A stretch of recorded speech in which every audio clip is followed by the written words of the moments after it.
369 충균 동시방제 쿠팡에서 모를 사셔가지고 약재를 뿌렸는데 일주일 만에 키핑장을 왔더니 애가 이물 몸체에 잘 흡수가 되게 하기 위해서 또는 요 표면에 잘 흡수가 되게 여기를 물을 주고 축축한 상태가 유지가 계속 된다면 약물을 우리가 탔을 때 일반 농약은 방제가가 높고요, 친환경 자재는 방제가가 적어요.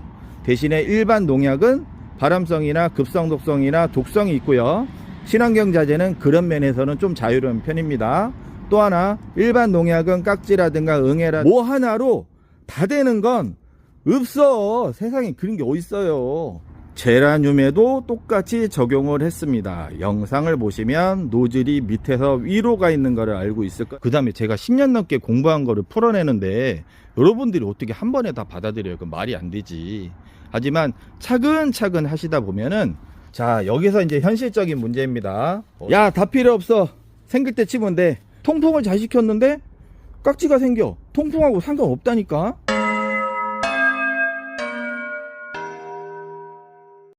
도동 23년 3월 16일 369 3월 전후 예방적 방제, 물론 지금 깍지가 있는 거는 뭐 아무 때나 하셔야 되고, 지금은 그렇게 눈에는 없는데, 보이는 건 없는데, 의식입니다. 의식. 핑크장갑이 말하는 3월 전후, 6월 전후, 9월 전후 예방적 방제 기준에 대해서 말씀을 드리겠습니다. 사용자재는 충 플러스 균.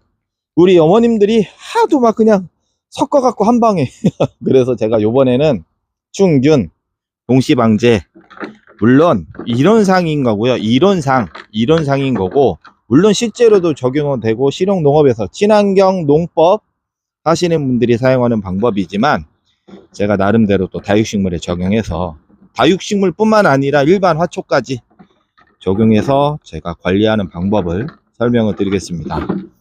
거의 뭐 엄청나게 오래됐죠. 뽀닌에서 이거 하는 거. 369도 뽀닌에서 시작을 했고, 어떻게 하면 효과적이고 최대한 쉽게 할 수가 있나, 현실적으로 쉽지만은 않습니다. 그리고 나는 약 없이 잘 키웠는데 패스 보지 마시고요. 다육식물에 나는 관리적인 목적으로 한번 실행을 해보고 싶다, 그러신 분들만 집중하시기 바랍니다. 그리고 피해가 많았던 분, 어제 언니야 저쪽에 제가 어제 그 하우스 가가지고 대부분 여러분들이 그 지하부나 뭐 뿌리 상태라든가 뭐나 체크가 안 되는 경우가 많아요. 그런 분들 포함해서, 그 다음에 특히 하우스 그 여러 가지 식물이 왔다 갔다 주로 하는 키핑장이라든가 뭐 개인 하우스라든가, 하우스는요 해충의 개념으로 보면은 뷔페입니다. 뷔페 식당, 그 온갖 여러 조건이 좋은 데서 많이 잘 차려진 식당이에요. 먹을 게 잔뜩 있는. 그렇기 때문에 하우스라는 공간은 연중 발생을 할 수밖에 없는 구조입니다. 비 맞을 일도 없지, 날씨도 좋지. 해충 입장에서 아주 그냥 골고루 먹을 게 잔뜩 쌓여 있거든. 그렇기 때문에 특히 하우스에서 키우시는 분들은 집중하시기 바라며, 제가 동시에 약을 치면서 설명을 하려니까 안 되더라고요. 안 돼서 제가 살포는 따로 하고, 살포하고 나중에 다시 설명을 드릴게요. 물론 지난 영상에 엄청나게 많아요. 엄청나게 많은데 여러분들 옛날 거 잘 안 보시지. 참고로 하나 말씀드리면, 요게 이제 저는 섞는 게 중요하다고 말씀을 드렸죠. 거품이 많이 나게 섞는 게 중요한데, 지금 계속 물이 지금 잘 소리가 들리실라나? 회전을 하고 있죠. 안에서 잘 풀어주고 있습니다. 제가 요거를 따로 2개를 넣은 겁니다. 요거 저기 궁금하신 분은 제가 카페에 다, 물론 이제 전기가 좀 필요합니다. 그래서 살포를 하고 말씀을 드리겠습니다. 20리터 한 통이 먼저 끝났습니다. 제가 왜 3월을 했느냐, 3월이 우리가 겨울을 나면서 아무래도 이제 건조를 시키잖아요. 건조하게 관리가 되면 밀도가 높아져요. 깍지벌레가 건조할 때 생기는 게 아니라 있으니까 생긴 거고, 다만 건조 기간이 길어지면서 증식하는 속도가 좀 빨라집니다. 특히 하우스, 실내에서는 더 빨라지고요. 베란다도 마찬가지예요. 그래서 3월 전후가 우리가 분갈이도 하고, 그 다음에 날씨가 제가 항상 말씀드렸잖아요. 한낮의 온도도 중요하지만 새벽 온도가 중요하다고 말씀드린 이유가 물처럼 흠뻑 뿌려줘야지, 뿌리까지 적셔줘야지 효과가 있기 때문에 그 뿌리에 있는 애들은 그런 날이 3월, 4월, 5월이잖아요. 그래서 3월 전후가 수분 관계, 수분에 의한 피해도 줄어들기 때문에 약물도 물이니까, 그래서 제가 3월 전후를 말씀을 드리는 거예요. 물론 뿌리까지 적셔 주실 필요 없으신 분들은 뭐 2월, 3월 전후가 넓게는 2월, 4월까지도 제가 얘기를 하는 거니까 그때는 잎에만 주실 때는 사실은 웬만한 날씨에는 상관없죠. 하지만 주 목적이 최대한 뿌리까지 완벽하게 최대한 방제를 위해서는 뿌리까지 흠뻑 적셔주는 것을 기본으로 하기 때문에 제가 3월 전후 안전한 그 구간, 너무 뜨겁지도 않고 너무 춥지도 않고 그 구간을 말씀을 드리려고 제가 369에서 3월 전후를 말씀을 드리는 겁니다. 그리고 살포 시간대도 마찬가지. 오늘은 제가 좀 바빠가지고 지금 밤에 치고 있는데 차라리 밤이 좋습니다. 해 질 때, 예전에 제가 해 질 무렵이라고 했더니 안 되겠어. 최근에도 한 2주 전에 쿠팡에서 뭐를 사셨대. 쿠팡에서 뭐를 사셔가지고 약재를 뿌렸는데 일주일 만에 키핑장을 왔더니 애가 이상해진 거예요. 그래서 제가 문의가 왔기 때문에 저는 어떤 약재라고 일부러 물어보도 안 했어요. 대부분 약재가 약해라고 오해도 하실 수도 있어서 묻지도 않았는데 제가 이제 시간대랑 여러 가지를 물어봤죠. 그랬더니 화상이었습니다. 화상. 일소피해. 약해가 아니라 일소피해. 물론 그 땡땡이 언니야께서는 계량도 그냥 하신 것 같아. 말씀하시는 거 들어보면 농도가 진해서 농도장애. 대부분 우리가 약해라고 오인하는 것이, 물론 약을 쳤으니까 이상이 생기면은 약해라고 말씀하시겠죠. 근데 우리가 물을 주고 태워 먹은 거는 물해라고 안 해.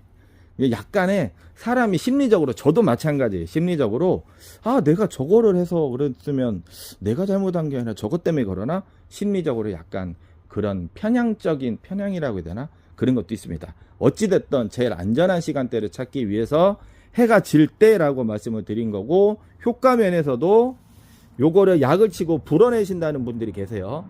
효과가 없습니다. 뭐 2, 3일 뒤에 물로 씻어낸다, 3시간 뒤에 물로 씻어낸다, 효과가 없습니다. 친환경 자재의 특징은 뭐든지 맞아야 죽는 것이기 때문에 웬만하면 최대한 고여있게 하시는 게 좋아요. 하지만 너무 많이 고여있으면 찜찜한 게 사실이죠.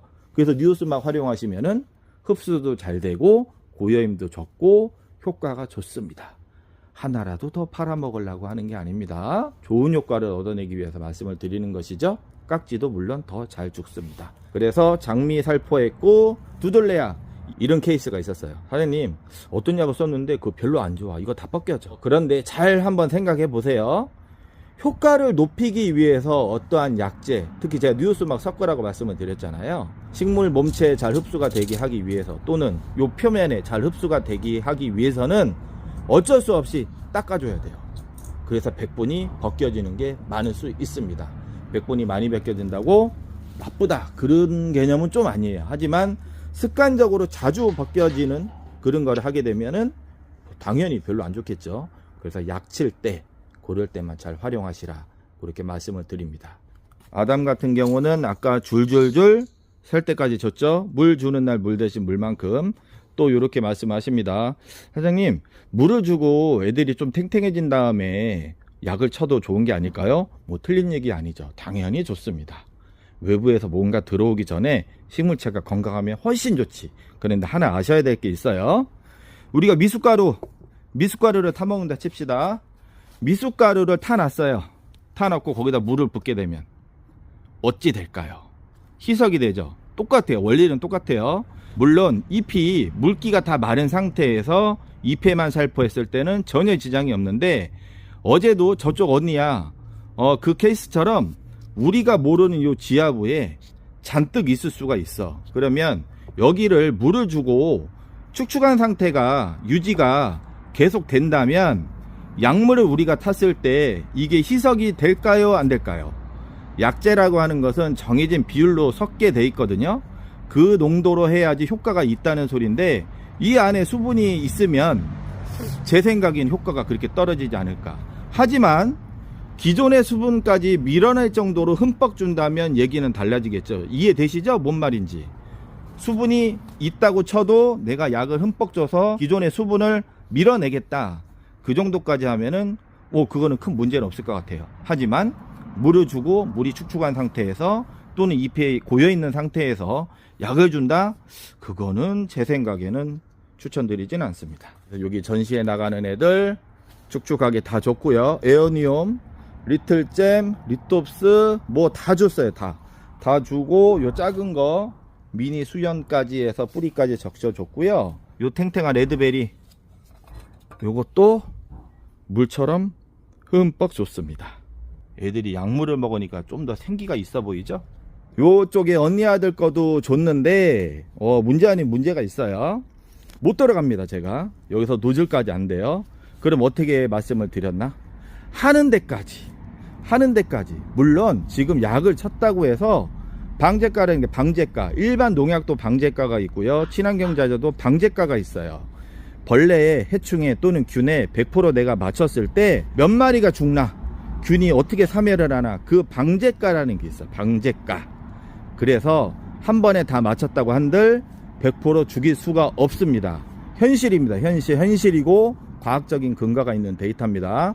그래서 일반 농약은 방제가가 높고요, 친환경자재는 방제가가 적어요. 대신에 일반 농약은 발암성이나 급성독성이나 독성이 있고요, 친환경자재는 그런 면에서는 좀 자유로운 편입니다. 또 하나, 일반 농약은 깍지라든가 응애라든가 일반 균이라든가 하나 적용을 해야 되는 번거로움이 있고요, 친환경자재는 제가 말씀드릴 때 얻어 걸린다는 표현을 했죠. 얻어 걸린다.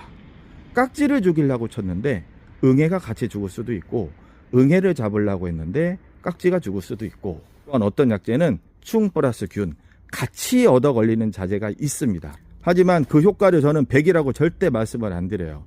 뭐 하나로 다 되는 건 없어. 세상에 그런 게 어딨어요. 마케팅이지 마케팅. 하지만 일반적인 관리 상황에서 그래도 그 정도만 하면 무난하다, 이렇게까지는 말씀을 드릴 수 있습니다. 100%는 아니더라도 완화는 되는 거예요. 내가 이거 제대로 치려면은 저 끄집어 갖고 아니면 뒷면까지 쳐야 되는데 사실 현실적으로 말이 안 돼. 불가능해. 할 수 있는 데까지 충분히 하다 보면은 설령 다 안 죽더라도 그 밀도는 낮아지거든요. 그 옆으로 확산되는 것도 줄어들겠지. 그래서 조금 공부하신 분들은 이렇게 말씀하십니다. 야, 그래서 침투 이행성 자재를 써야 돼. 진짜 될까요? 잘 안 돼요. 농장에서 이미 침투 이행성 약재를 사용하고요, 침투 이행성 약재가 뭐가 무섭냐면은 내성이 세. 몇 번 맞으면 잘 안 죽어. 그러면 우리가 다시 침투 이행성 약재를 쓴다? 그 약재가, 그 종류가 제한적이라서 실제로 100%가 잘 안 돼요.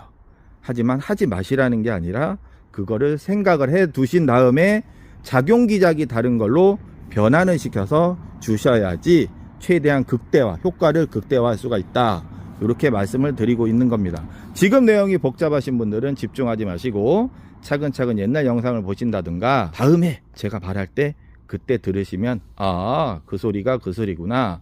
특히 저기 토끼, 그 재생 목록에 토끼가 찍은 영상이 있어요. 제가 그냥 유튜브에서 그냥 재미있게 이렇게 했을 뿐이라고 생각하시죠, 여러분들. 사실 그 내용은 실용농업 플러스 일반 취미인 기준, 제가 10여 년 동안 쌓은 데이터, 여러분들하고 주고받은 자료, 그거의 집합체예요. 솔직히 말씀드려서 어디서도 그런 영상 보시기가 힘들 거예요. 적극적으로 참고하셔서 한번 실행해 보시기 바랍니다.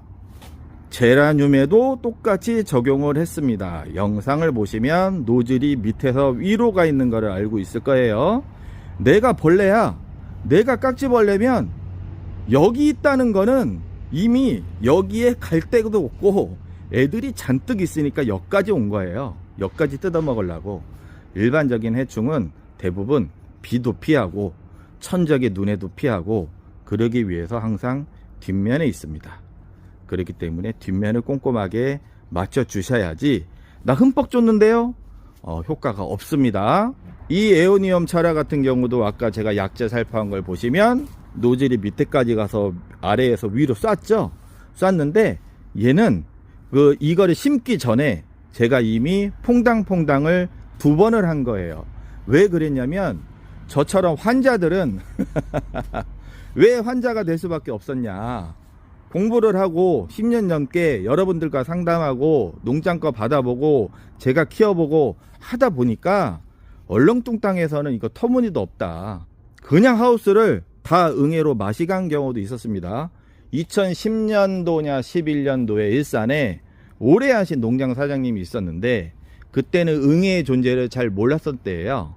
제가 농장에 가서 이거 사장님 이거 왜 이렇게 그냥 놔뒀어요 했더니 원래 그렇다는 거예요, 다육이가.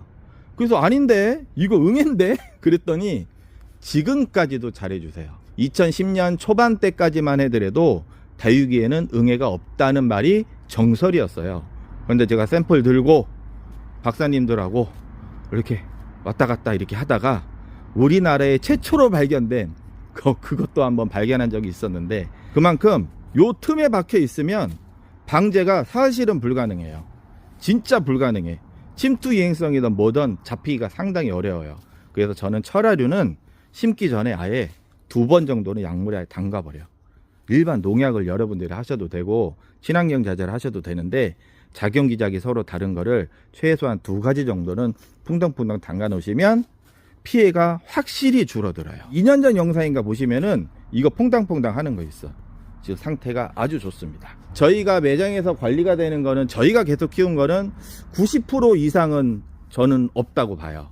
물론 앞으로 생길 응애 날라서 오는 애들 총체벌레 걔네들은 감당이 안 되는데 일반 깍지를 기준으로 봤을 때는 저희 거는 저희가 재배하는 거 저쪽 재배동하고 지금 현재 매장동 그거는 90% 이상은 없다고 제가 말씀을 드릴 수는 있어요. 하지만 새로 농장에서 입고되는 애들 그런 애들의 평균적인 저희가 보면은 적게는 30-40% 많게는 50% 이상 묻어서 있습니다. 그래서 뽀은인에서는 상품이 들어오면 바로 판매를 안 하죠.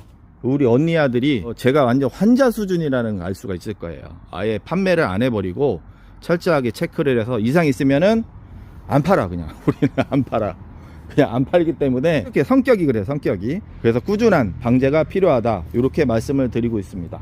초대빵이 당임금입니다. 원래 전시에 대비해서 제가 이거 큰 거 심어 놓은 게 아니고요, 요만한 거 심어 놓은 거예요. 제가 이렇게 키워 놓은 거죠. 어제 오늘 또 이제 당임금 상담 사례가 2건이 왔었는데 얘는 곰팡이병에 좀 취약하니까 제가 아까 카페에다가 자세하게 설명드렸죠. 처음이라 낯설을 거예요. 잘 안 들어보셨거든. 잘 안 들어봐서 제가 말씀드리는 게 복잡하다고 생각을 하시는 분들이 솔직히 많아요. 어쩔 수 없지. 처음 들어봤는데. 그 다음에 제가 10년 넘게 공부한 거를 풀어내는데 여러분들이 어떻게 한 번에 다 받아들여요? 그 말이 안 되지. 하지만 차근차근 하시다 보면은 충분히 다 이해가 되실 거예요. 그 원리와 흐름만 이해를 하시면 됩니다. 그러면 저 정도까지는 키워. 되게 잘은 못 키워도 딱 뽀은인의 핑크 장갑 수준까지는 키울 수가 있습니다. 자, 여기서 이제 현실적인 문제입니다. 어제 언니야도 그랬지만 아까 제가 말씀드릴 때 요 밑에까지 적셔야 됐다. 이제 목대, 소위 말하는 목대. 저도 못해요. 불가능해. 그러니까 어떻게 최대한 사면으로 밀고 들어가게 해야 되는데 사실 안 돼. 얘 하려면 담궈야 돼. 완전히. 그런데 제가 어떻게 말씀을 드렸습니까? 하는 데까지만 하자. 발견이 되면 커팅해서 퐁당퐁당 하자. 그게 제가 생각했을 때는 아가보이데스 창 같은 거 좋아하시는 분들한테는 현실입니다. 현실. 야, 다 필요 없어. 생길 때 치면 돼. 선택입니다. 선택. 관리. 피부 관리를 받으면 피부가 좋아지죠. 하지만 피부 관리 안 받아도 평생 그냥 살아갑니다. 저처럼 원래 피부가 뽀송뽀송하면 관리 안 받아도 되거든요. 그런 면에서 생각을 하시는 겁니다. 나는 여태까지 잘 키웠어. 하지 마세요. 이거 너무 스트레스 받으실 필요 없어. 하지만 내가 키워보니까 야, 이거 계속 생기는 게 없어요. 안 죽었으니까 또 생긴 거야. 통풍을 잘 시켰는데 깍지가 생겨. 통풍하고 상관없다니까. 그럼 거리대에 깍지가 왜 생겨? 맨날 자연바람 맞는데. 있으니까 생긴 거고, 핑크장갑 저놈의 새끼가 잘못 팔아먹은 거예요. 깍지 있는 거를 팔아먹었으니까. 아니면 옆댕이에서 날라왔던가. 제가 어제 말씀드렸잖아요. 우리가 물어주는 과정에서도 튕겨 나간다고요. 뿌리 밑으로 파고 내려온 것도 옆으로 기어 올라가고 그렇다니까. 근데 이거를 되게 우리가 민감하게 받아들일 필요는 없어요. 생길 수는 있지. 어떻게 100% 다 방제를 해. 하지만 심각하신 분들은 한번 생각 한번 해보셔야 돼. 내가 여태까지 키웠던 방법이 맞나? 다시 한번 생각을 한번 해보세요. 그리고 대부분은요, 어제도 말씀드렸지만 깍지 없대. 안 보여. 저기 뽀은인에서 공부를 제일 많이 하시는 어르신이 한 분 계십니다. 제가 그분하고 1년에 몇 번 통화를 하다 보면은 두 손으로 전화를 받습니다. 가끔 이렇게 손님들 오셔가지고 나 나이 먹어가지고 이제 제가 그런 말씀 하지 마시라고 그래. 땡땡이 언니야. 왕언니가 있습니다. 뽀니는 왕언니. 아흔이십니다. 아흔이신데 제가 작년에 겸사겸사 한번 찾아뵀는데 집에서 아기자기하게 꾸며 놓으셨더라고. 그래서 이제 깍지도 이제 본 적 없으시다고. 근데 제가 가서 여기 찍어드렸어요. 사실 안 보여요. 솔직히 말씀드려서 40대 후반 정도 되시면은 잘 안 보이는 거 사실이에요. 그래서 없이 넘어갈 수도 있고, 내가 죽은 이유가 물음병으로 죽었는데 그 물음병의 원인이 깍지인데 깍지를 발견 못하고 그냥 죽었을 이유도 있거든요. 그래서 내가 할 수 있는 만큼만 한번 하자, 그렇게 말씀을 드리고 싶습니다. 369 100% 실행을 한다고 해도 100% 방제가 되는 건 아닌데, 몰살이나 전파나 그런 거는 확실하게 억제가 되는 방법이니까, 시간 허용이 되신 분들, 내가 좀 최대한 꼼꼼하게 관리하실 분들은 차근차근 해 나가시면은, 적어도 개인하우스에서 갖고 계신 분들은 최대한 완전히 거의 줄어들어요. 제가 10년 넘게 뽀은인의 카페 회원들, 뽀은인의 동네 손님들, 지방에서 오시는 분들 교류하고 연락하고 그러면은 사용하는 자재, 제주문 들어오는 거 패턴이 다 보이거든요. 현재 상황까지 상당히 완화되었습니다. 지금은 알아서들 잘 하고 계시죠. 그래서 저 알아두시면 그래도 손해는 안 봐. 얼마나 좋아. 2001년생이 이렇게 친절하고 자세하게 이렇게 알려주는데, 2001년생이. 그러면 너무 집중을 하지 마시고, 겁은 내지 마시고, 이런 원리로 이렇게 하는구나, 이렇게까지만 이해를 하시고 실행을 해 보시기 바랍니다. 그러면 저는 컨디션이 조금 안 좋은데 조금 안 좋아. 다음에 뵙겠습니다. 안녕히 계세요.